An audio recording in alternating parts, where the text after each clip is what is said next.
America and and to the republic for which it stands, one one nation, under God, indivisible, with liberty for all. and justice for all.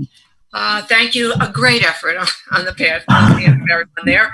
I would like a motion to enter into an open session of the Budget Committee.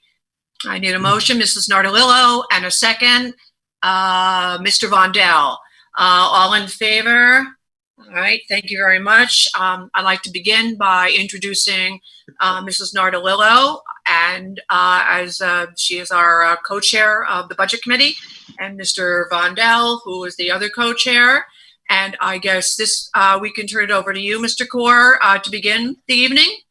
Well, thank you very much, Mrs. Harrison. It's a pleasure to be here this evening. So we have a presentation here, and that will be coming up on the screen shortly. Okay, so this is our budget planning meeting for April 30, 2020. I think it should be noted at this time, if this were a normal season, the board would have approved the budget. We would have been taking, the last half of the month of April to go to PTAs and present the budget to PTAs and to the community at large. This year we are on a very different budget cycle. And I think the theme of this evening is this year's budget cycle is characterized by uncertainty. So let's go to the first slide here. So what I'd like to emphasize here, and I want to pause here, is that I'd like to encourage our budget committee members and our community. If you have questions or comments, please email them to communications@northcounty.org. You can put that up there as we get them this evening. If we don't answer them in the course of the presentation, we certainly will be taking the time to address these questions at the end of the meeting after Board of Education members ask their questions.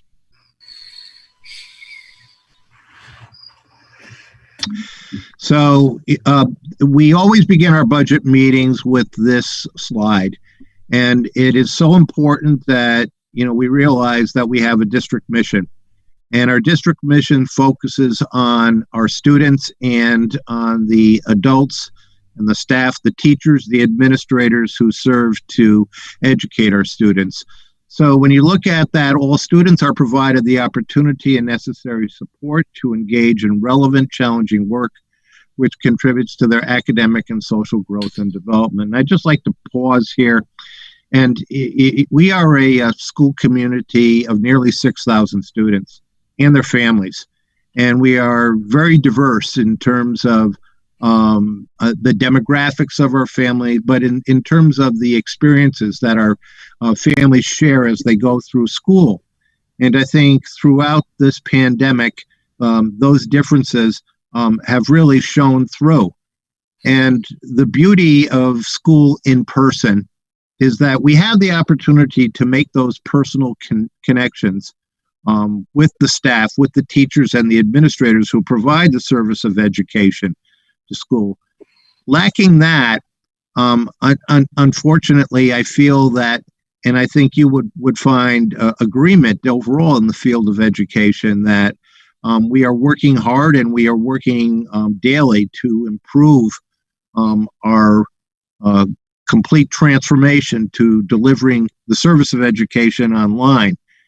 But more than ever, this reveals some of the inequities that exist in our larger society and in our own community as well. So we are working hard to take those into considerations as we progress through this pandemic, when it comes to assigning work, when it comes to grading, and all the aspects of providing a quality education for our students. We have to think of each and every child and their needs and try to meet the needs of all of them. And of course, we do that with our staff of teachers and principals and educational administrators, the instructional support staff who provide the food, the transportation, the clean buildings, And I think, when you look at it, again, what has this pandemic illustrated to us? It has illustrated to us that every person who contributes to our community is essential. And, when we look at our return to school, we think about transportation, we think about food service, we think about maintenance and custodial services. They will have a very significant part in that return. And we have to look at that, and we have to begin to think about planning for that, even though we have very few parameters and guidance on that. We have to begin to think and to anticipate that as we go through our budgeting process. In particular, right now, I can think of our food service. And I think it's important for us to spend some time here on this particular mission-focused budgeting slide, because earlier this week, we broke the 20,000 meals distributed mark in North Colonie. And right now, we are up to about 450 individual meals delivered a day. That would be a breakfast and a lunch to 450 individual students. We run household deliveries to about 120 students. Our transportation department also helps us to deliver Chromebooks and other school materials upon request. So we look at this work, we look at the work that our IT staff has done in getting out Chromebooks to each and every student, so that each and every student can access online learning. We look at the excellent work that our custodial staff has done to maintain clean buildings as people come in and work during this pandemic. And of course, our teachers and administrators are doing incredible and heroic work as frontline workers. Even though they are at home, they are so essential to meeting the needs of our community during the pandemic. So I think a big shout out to the folks who are mentioned in that second bullet. And thank you for all the work you have done on behalf of our students and their families. We also focus on three pillars when we guide our work. And, we look at these pillars, and, as we do our work and as we formulate our budgets, the question is, how do our decisions lead to academic excellence, equity, and social and emotional health? And all of these issues during the time of the pandemic have become much more acute for us. As we look at academic excellence, and you maybe many of you have heard the governor speak about reimagine New York. Well, when we look at academic excellence, we believe that we will be compelled to realize academic excellence in a different environment. That environment may involve more extensive use of technology and hybrid or mixed forms of online learning. So we have to begin to prepare for that.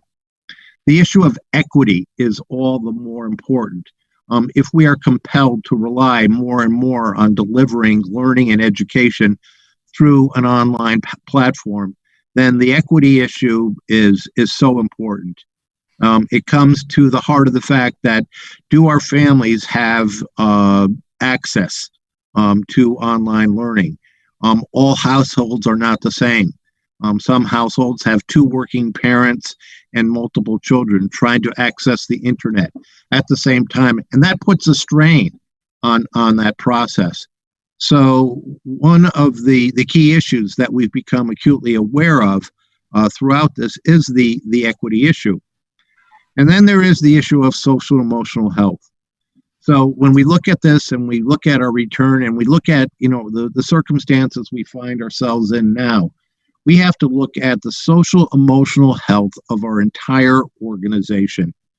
That means, of course, our children, first and foremost, our children, but then their families and the stress that families are experiencing now from economic hardship, from unemployment or reduced employment, those stressors are very real.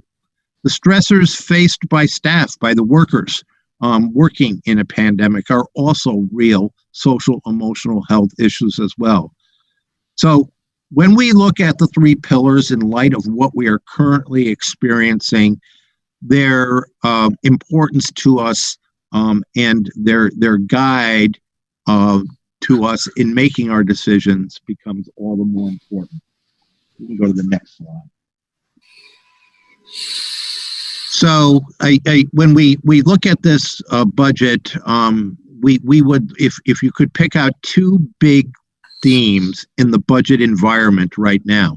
And what I want to do is, I'm not going to this evening get into specifics, but what I want to do is I want to continue to work with our community and our board and inform all of the context, the budgetary context, the economic landscape, the whole environment in which we now work to formulate a school budget here for North Colonie.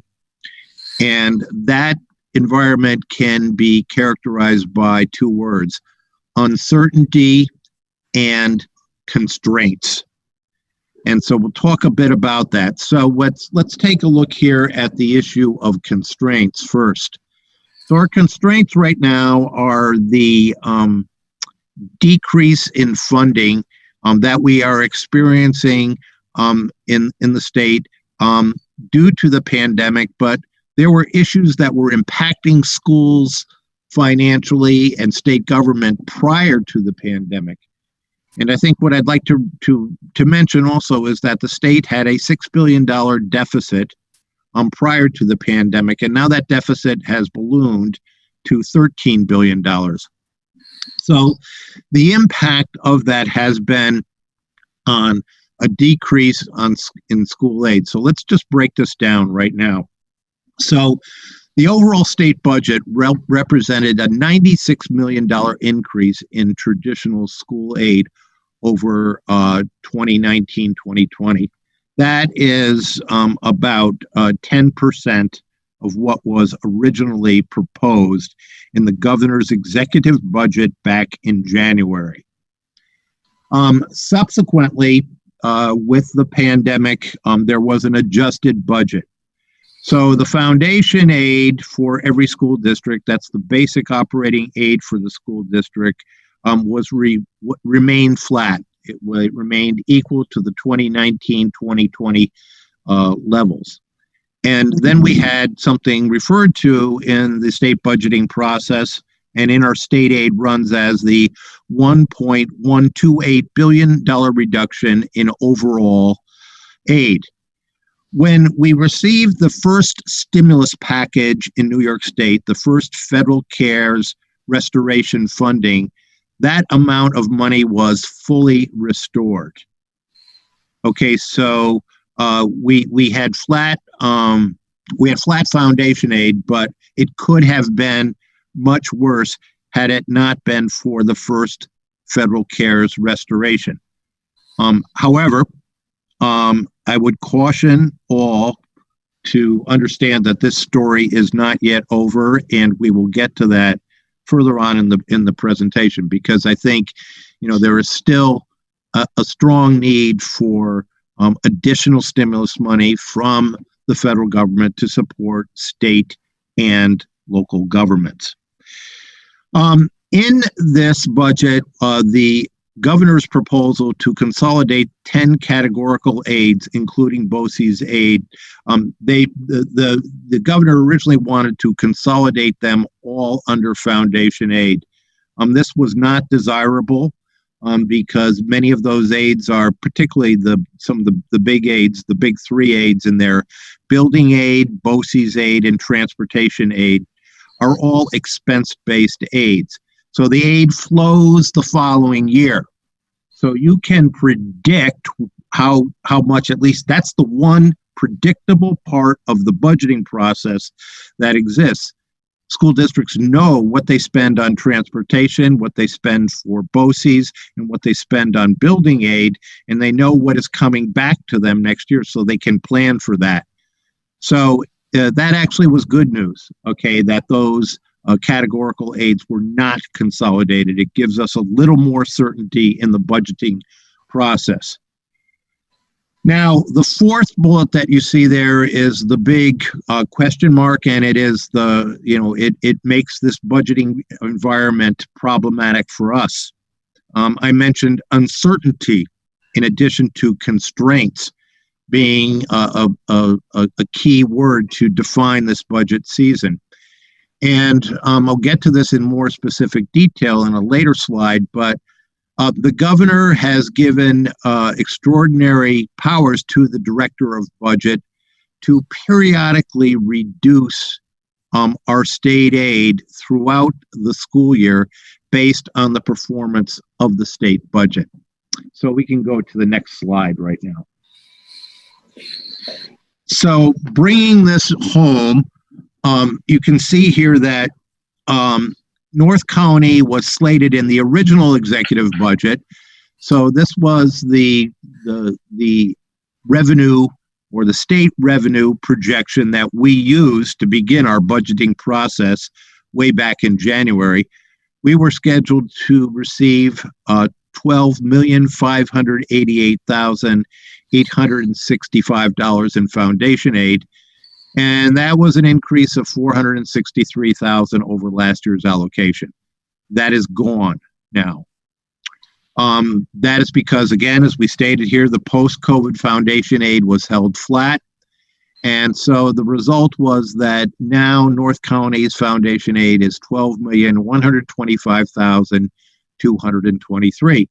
And in my previous presentation to the community, I already mentioned that we had taken this. So again, that was a $463,000 cut. This compounded an existing difficult situation, like just about every school district in the region. Rising costs caused us to have a deficit, but we were at a point here where we felt we had a plan to reconcile that deficit, and then we had this additional cut. So we worked on plans to reconcile that. However, and we can go to the next slide here. We now know that, we could be taking even greater reductions throughout the year. So I just mentioned here the extraordinary authority that was given to the director of budget to take actions throughout the year. And these actions were to ensure that the state general fund remains balanced. So, the governor and governor's office, the comptroller's office, the director of budget, all had rather dire predictions. There was a report that was released by a Boston consulting firm this past weekend that talked about the multi-year downtrend, extreme downtrend that we would be experiencing throughout the state of New York. So because revenues were uncertain, and, when we do the look back here, and we think about the sources of revenues, they obviously are property taxes, they are income taxes, they are sales tax. In particular, if you take a look at the sales tax, think about what a financial hit the state has taken just during this pandemic and during this enforced quarantine on that part of the revenue side. So you can begin to think, as the pandemic and the economic consequences of such continue, there is, substantial and significant impacts on state revenue. So as a result of that uncertainty at the state level, the budget director was authorized to make periodic adjustments to all state spending, and that was, school aid is of course a major part of our budget in New York State. And so the way the benchmarks are that if revenues come in below 99%, so revenues fall below expectations, or if actual expenditures go above expectations, then there are corresponding adjustments to be made. So the Office of Budget has 4 measurement periods, and they are April 1 through 30. So today We just finished that first measurement period. We think we might know what the impact of that might be sometime next week, maybe around May 4th, or maybe not. But the second period is a longer period, May 1 through June 30. We're assuming that is going to be past the budget vote time or whatever time it is when school budgets are finally set in New York State. So we won't have the benefit of that. We won't have the benefit of the July 1 through December 31. We will not have the benefit of the January 1 through March 31st. The benefit of the first period, though, is that it gives us a sense of what it might be. And hopefully we can extrapolate the impact on our budget overall from that first look back. So instrumental in the process of making informed decisions about our budget is for us to get a sense of the impact of that first look back period. So that's important. So today was a critical day. We hope to get that information by next week. We may not, and we have to be aware of the fact that there really hasn't been anything totally definitive to be said about that. But the story of uncertainty does not end there. Next slide, please. So, as you may know, Congress passed another stimulus bill recently. And this was a very important bill because it provided assistance to small businesses, and that was very much needed.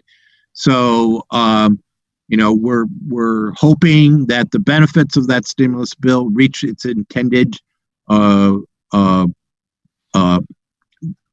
audience, if you will, and that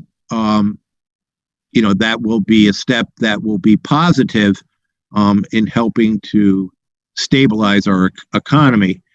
But as many of you probably know, what was not contained in this bill, and it was somewhat of a factor in holding up the bill, was specific aid to schools and localities. And the result of this is this. So when you look at it, and let's take a look here at New York State. New York State, and in particular the New York metropolitan area, represents the epicenter of the pandemic. We have been hit significantly harder than any place in the country. And you might argue that if we were a nation unto ourselves, we would be the hardest hit nation in the world in terms of fatalities, in terms of the number of cases, and the like. The extraordinary measures that we've had to take, the shutdown, the quarantine, the providing of and the acquisition, and ultimately the providing of personal protective equipment. All of that has resulted in a tremendous cost and strain to the state. You fuse that with the enormous economic consequences of the quarantine, the fact that non-essential businesses have been shut down, the fact that we are not going out and doing our usual purchasing. We're not going out to restaurants. That has shrunk to a very, very thin sliver of what it once was. So that has caused New York State to experience very, very severe economic hardship. So that brings us to bullet number 4. So in addition to the periodic look back, we have also heard from the governor of estimates to 10% to 20% in additional cuts to state aid. It's become very clear to us that this does not impact the expenditure aid, such as transportation aid, BOCES aid, and building aid, but it does impact foundation aid. So if we took a rough, not a rough percentage, if we took a specific percentage of our foundation aid and applied 10 to 20% in additional cuts, remember, okay, we lost $460,000 from our original allotment in foundation aid because that was held flat. We now are going to experience additional quarterly readjustments. And now we have additional news here that in addition to those quarterly readjustments, if there is no additional stimulus, we could be seeing a state aid reduction of 1.2 to 2.4 million. Now, we are assuming right now we have no information from the state, and I am not faulting them because they are involved in so many aspects of this, but they're not able to give us specifics right now on what the impact might be. They might be able to do that somewhere around the middle of May, around May 15th. But I'm not sure, that is based on 10% of our current foundation aid or 20% of our foundation aid. When the cuts are applied to schools, it could also be possible that the state decides to take more from schools who are in the high resource, low need category, like North Colonie. So we'll have to keep an eye on that. But right now, for initial look back, we're saying worst case scenario, we think it could be 1.2, 2.4 if it were a straight percentage cut. However, if the impact is decided by the state to be greater on North Colonie, it could be greater than 1.2 to 2.4 million. So where does this leave us? So the 50 state governors and the entire New York State congressional delegation. So this is not partisan because, we have Democratic governors, we have Republican governors. The New York State congressional delegation has Democrats and Republicans. So regardless of political affiliation, state representatives, senators, congresspeople are advocating for another stimulus bill that would meet the needs of state and local government. And currently, right now, this is not a sure thing. Members of Congress are certainly going to advocate for an additional stimulus, but it is a topic of debate in particular in the United States Senate about whether there should be an additional stimulus bill that would essentially support state governments and local governments. We can go to the next slide. So when we look at this right now, we have unprecedented budgeting challenges. I'm always fond of stating how long I've been in education, or maybe even the more frightening number is how long I've been on this earth. But I haven't seen anything like this in my lifetime. And when we look at, the unprecedented economic instability, so you can think the last period of great instability that we had was the 2008 Great Recession and the subsequent aftermath there. That hit the country, it hit New York State very hard. But right now, when you take a look at what we're facing now, we're facing 30.3 million unemployment claims that have been filed within the last 6 weeks. During the height of the Great Recession, the worst month was a month where 800,000 unemployment claims were filed. So you can do the math over the last 6 weeks, and you can see that 30.3 million, and that's an average of slightly over 5 million unemployment claims a week during that period. That's a week.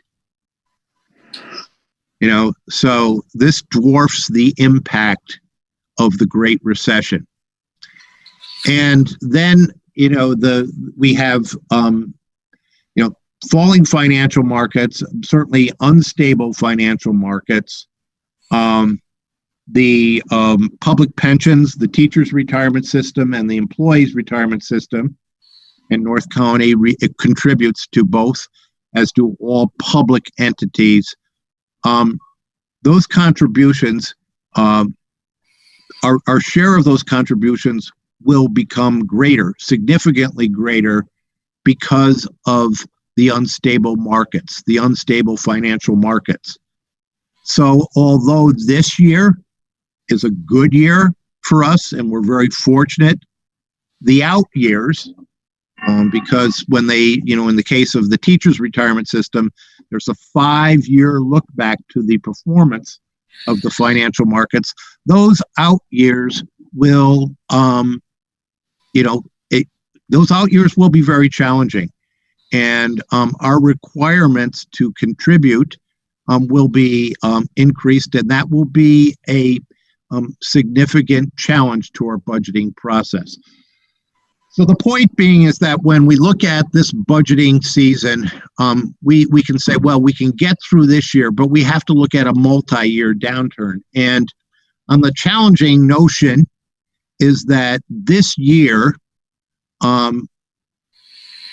probably will be significantly easier than next year. I hope that's not true, but I think we have to anticipate it being so. And I think that when we take a look at our budgeting process, we have to keep in mind that we may be looking at a downturn that is 3 to 5 years in length. So that's a challenge. I've already talked about the unpredictable state aid numbers caused by periodic adjustments. So, we have the multiple lookbacks throughout the year, and absent a new stimulus that provides aid to state and local governments, and we are a local government, that would be education, we could face even deeper cuts than the periodic adjustments that we've been anticipating. And then, there is the fact here that what's different about state government and what's different about local government is we have to present a balanced budget. So, revenues always must be equal to expenditures. And, we don't borrow to close gaps. Okay, we have to have real revenues on hand, and our real revenues can come from property taxes, state aid, and the use of our reserves.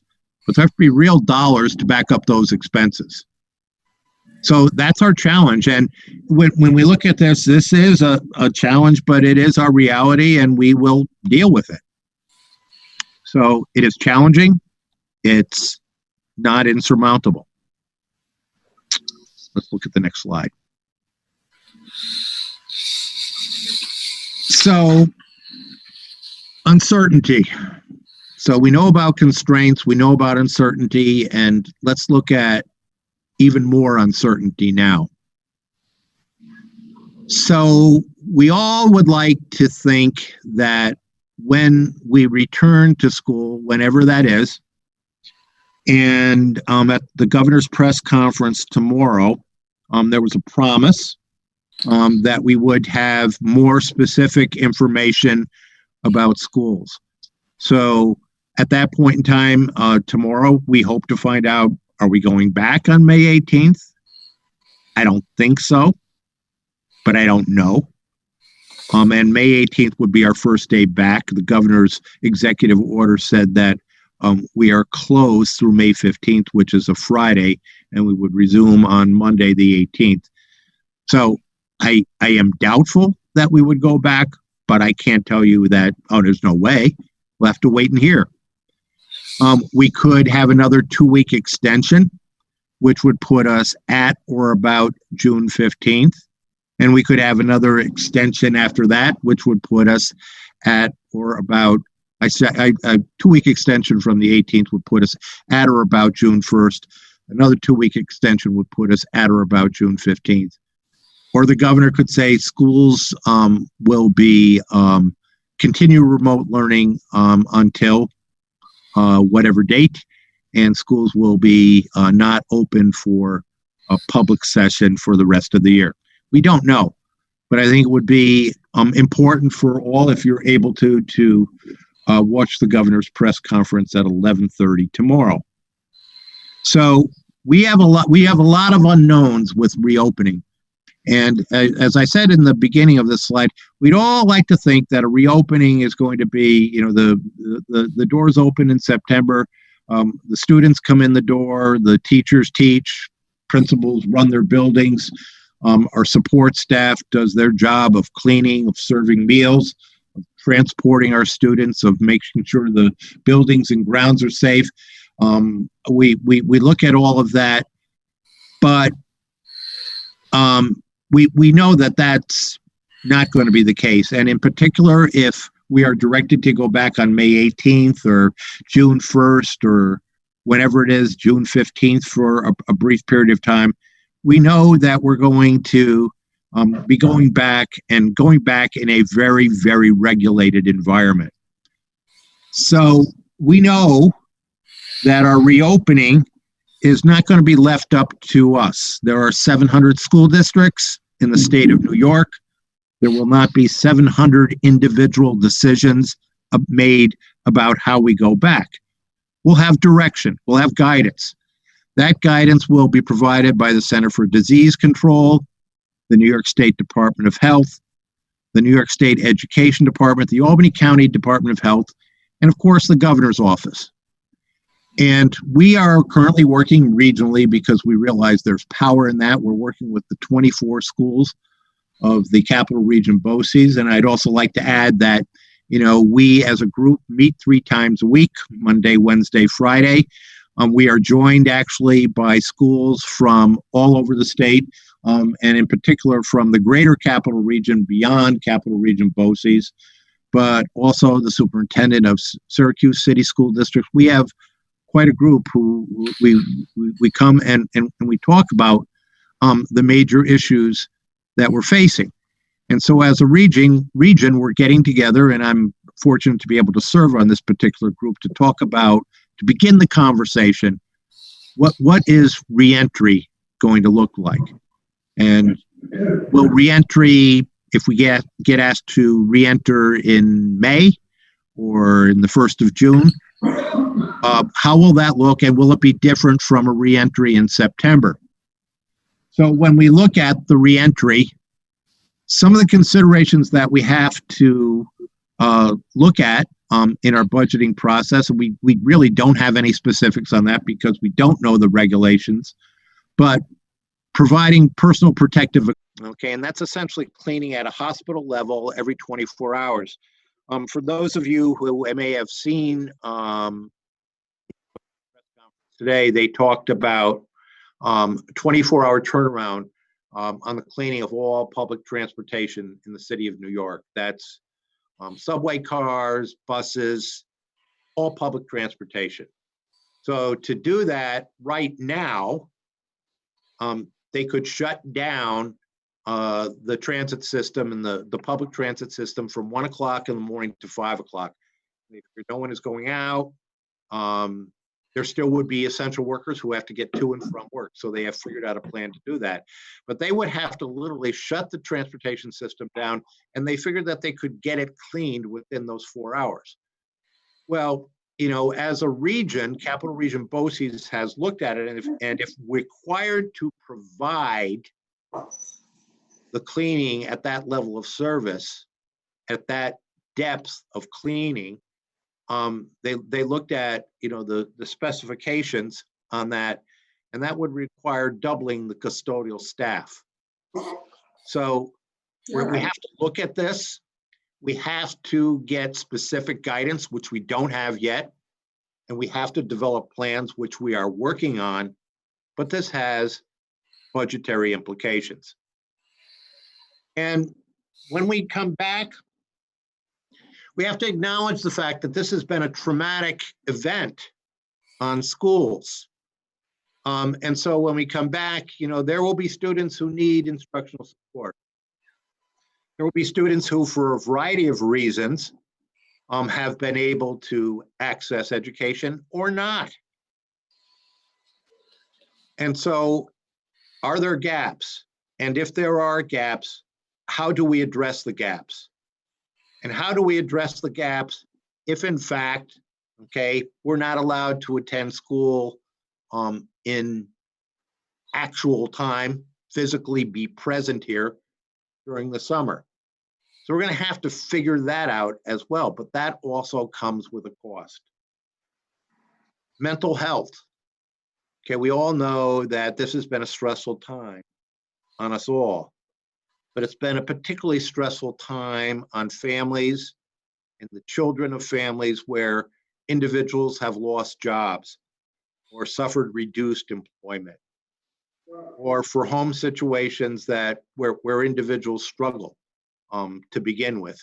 Everyone's together right now. This compounds a lot of those very difficult issues that many of our families face. And then, as I've already mentioned here, cleaning and safety. All the issues attendant there are big issues and have budgetary impact. And the challenging thing right now is we don't have that clear guidance. And we know that the governor has announced that he has a commission who will begin working on the return and establishing what that will look like.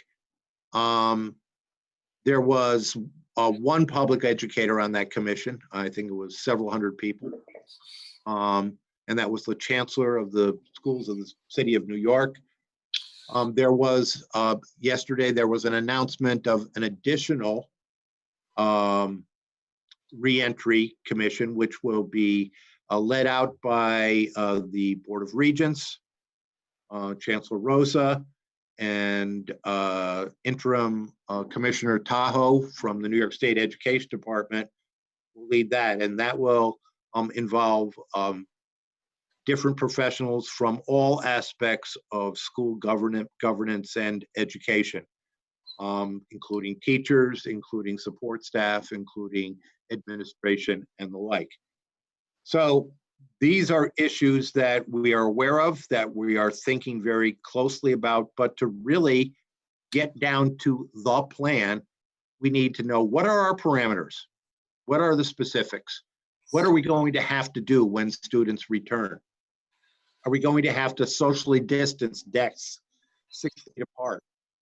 So if that's the case, then you can't put 30 students in a classroom, maybe only 15 students, maybe only 10. And if that's the case, okay, how do you educate 500 students in an elementary school? You can't. So what's the solution to that? We're going to have to get the specifics, get the parameters, and then know what our options are to address those very pressing problems. Take a look at the next slide. So what can we do right now? I think it is extremely important right now for us as citizens of New York State to think about action. And we can have this slide presentation posted on our website. We can also post these contact numbers as well. But I do think, okay, if you take a look at the advocacy for a second stimulus, or excuse me, a fourth stimulus that would focus on the needs of state and local governments, that is a bipartisan effort. The entire New York State congressional delegation is in support. The 50 governors are in support. That's both blue and red, Democrat and Republican who support that. So these are the contacts. This is the contact information for our two, going from left to right, our two New York State legislators who represent us here in the district. In the Assembly, you have Mr. Steck, Phil Steck.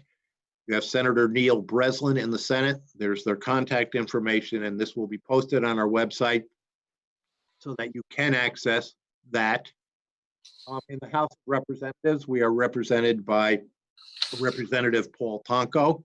About 3 nights ago, I had a rather extended conversation with his legislative representative, and she is very clear on our needs here in the district and on the needs of schools in the region. Senator Kirsten Gillibrand, you can see the contact information there, and Senator Charles Schumer, who is the Senate Minority Leader, who has also a major influence in that legislative body as well. So advocate, contact your local officials.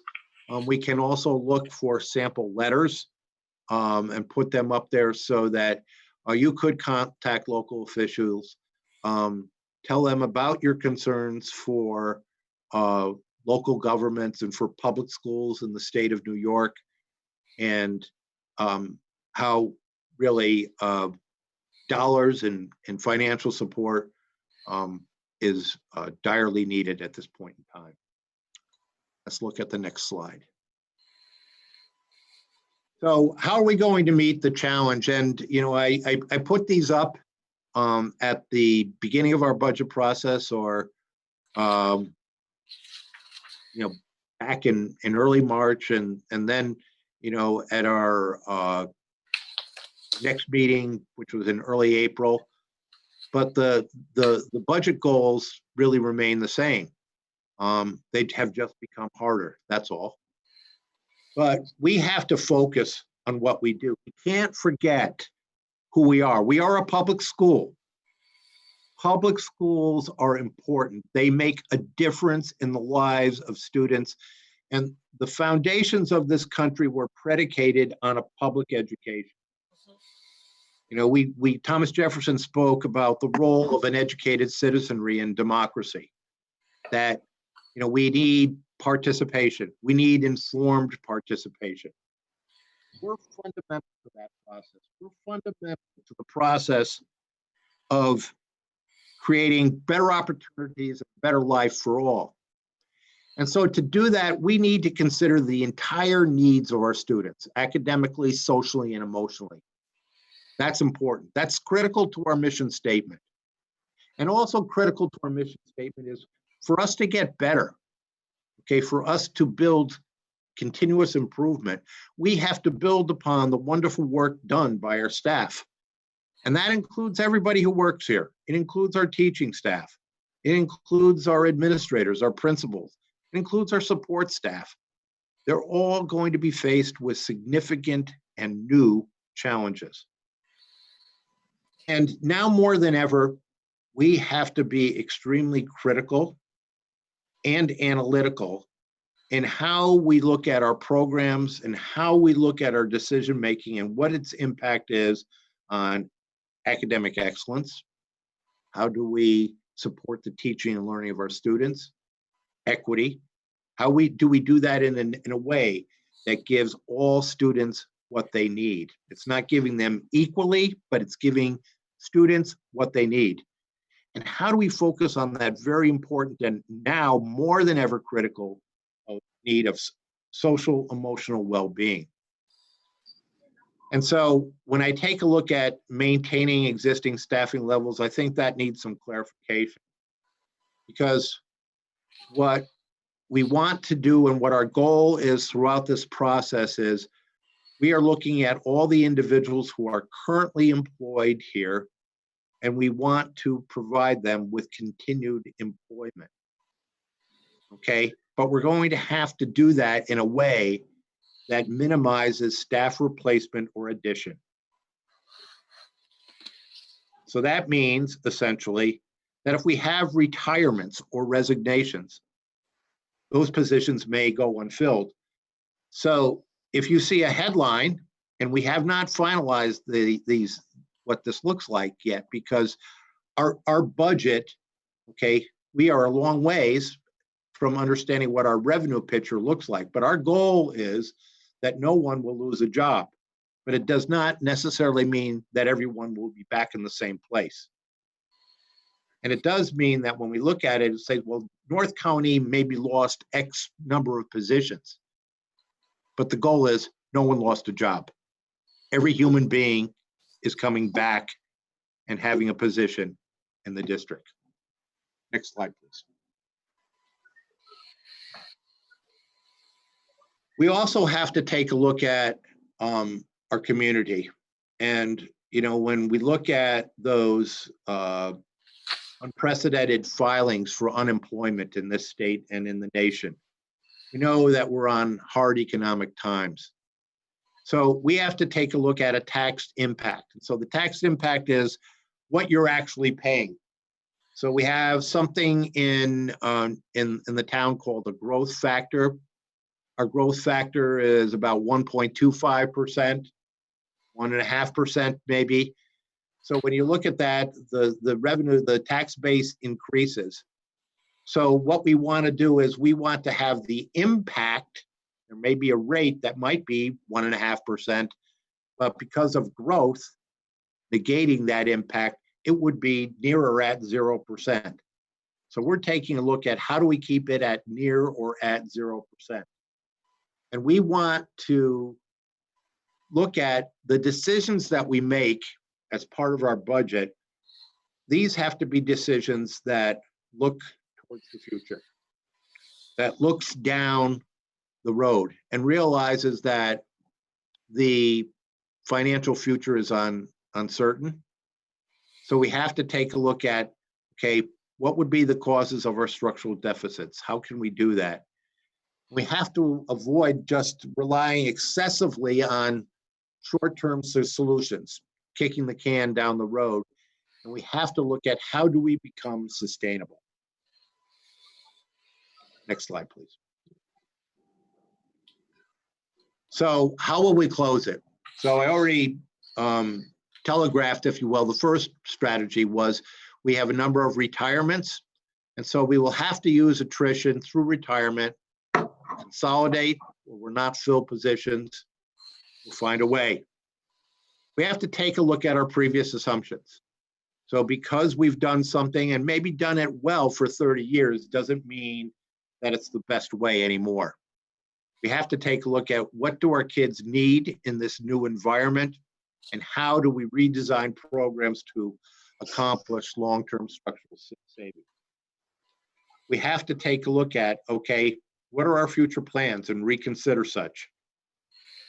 And, you know, you've seen this word thrown around in the state a lot. You know, the governor has used it in his press conferences, but it's significant.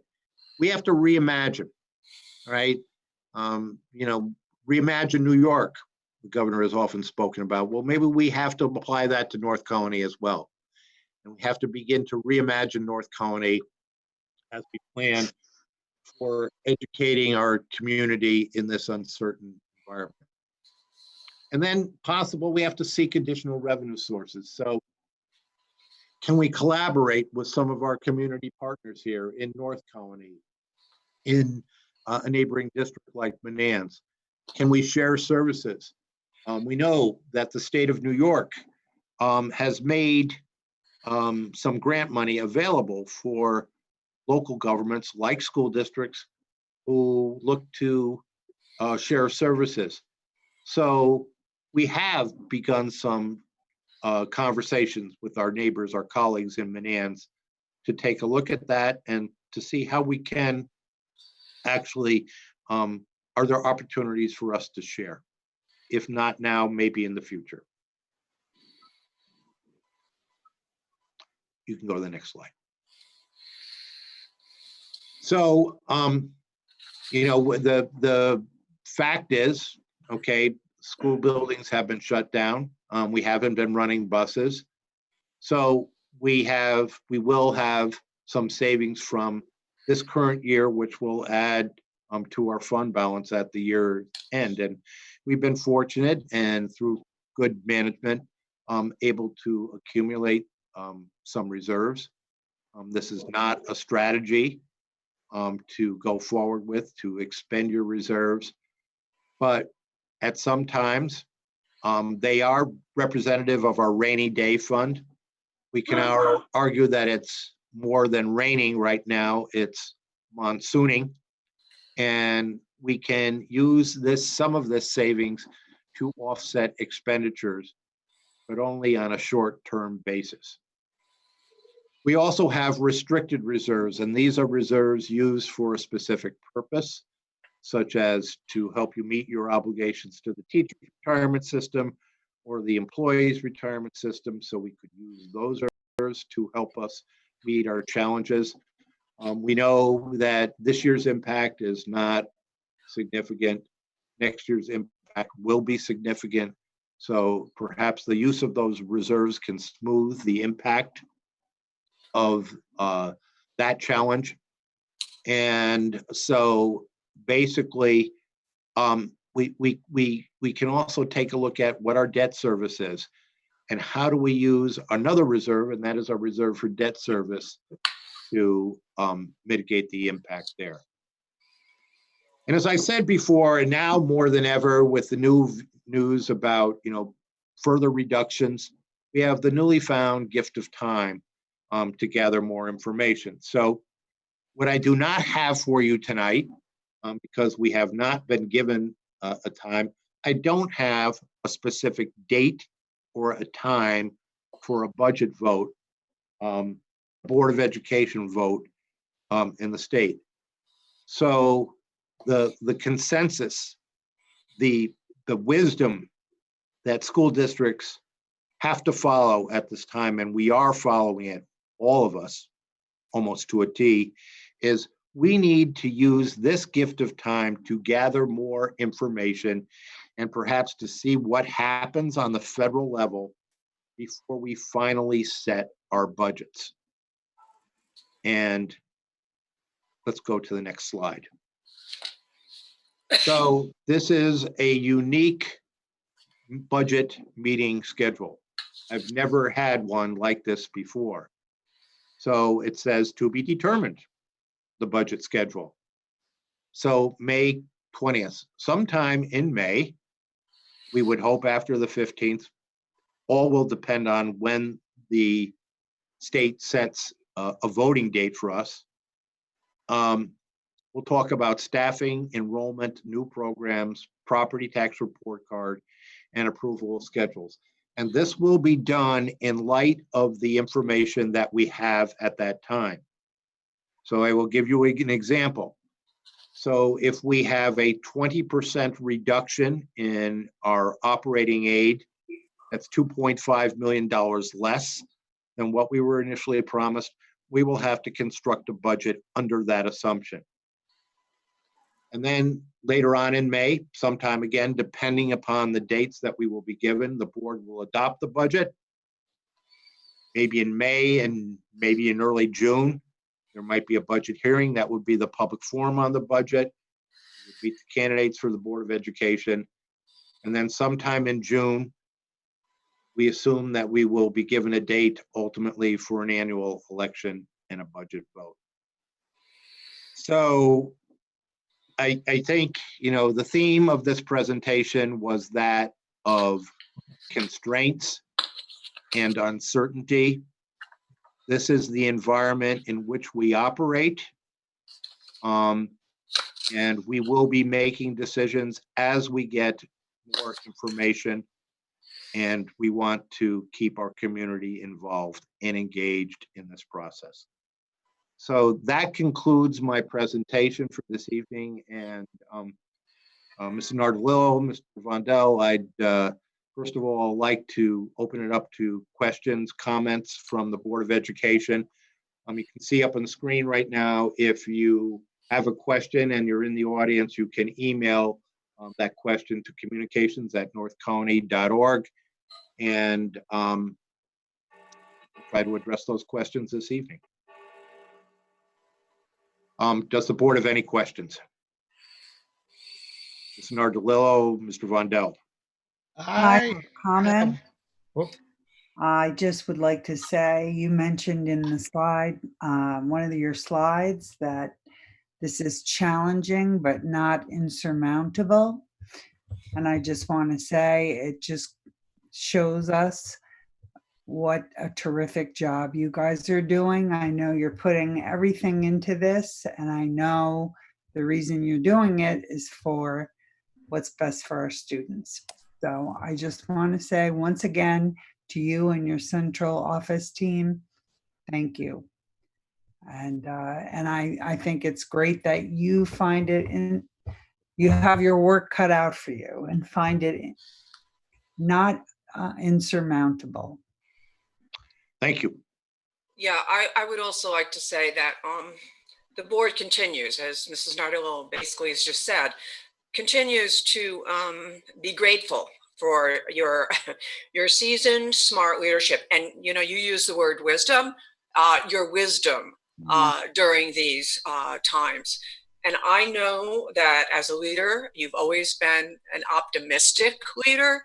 And I feel optimistic that I know that you will work, and Kathy Skeels, Scott Hoot, great team, will work tirelessly to ensure that we figure out a budget that will be good for our students, our families, and will support our mission. So, I have we all do. We all have great confidence in you. And again, you've got an extraordinary team. We're very fortunate in North Colonie, and we cannot say that enough. So there you go. Thank you. I would just like to add that April 24th, the New York State PTA sent out a sample letter to send to Thank you. folks, and that if people at home are PTA members and they got that email, feel free to use that if you wish to. And then I also want to thank maybe we could get a link to that too and put it on our website. That'd be great. Okay, yeah, I'll email you the email, and then thank you. That'd be great. Appreciate it. Luckily, I am a PTA member. Excellent. Yay.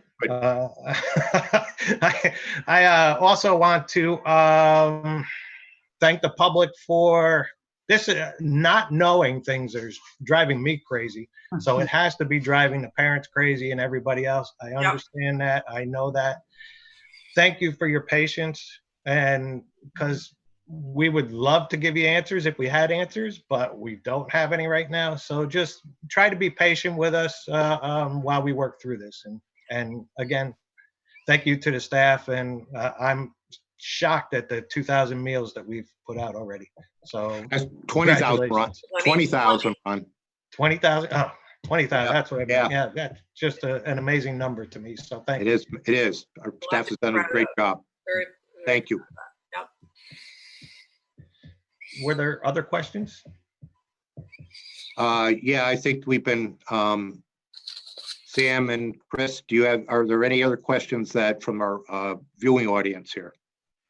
Yeah, good evening. We didn't receive any questions, but we did receive a comment from the North Colonie Teachers Association that reads, the North Colonie Teachers Association wants to send a heartfelt thank you to the central office leadership and staff and the Board of Education for working so hard to figure out how we can best meet the needs of our students during these very challenging times. We are proud to be partners with you in this essential work. That is very much appreciated. Appreciated. Thank you. Means the world to us all. We are a team. Yep. Absolutely. We feel the same. Yeah, we feel the same way. Yep.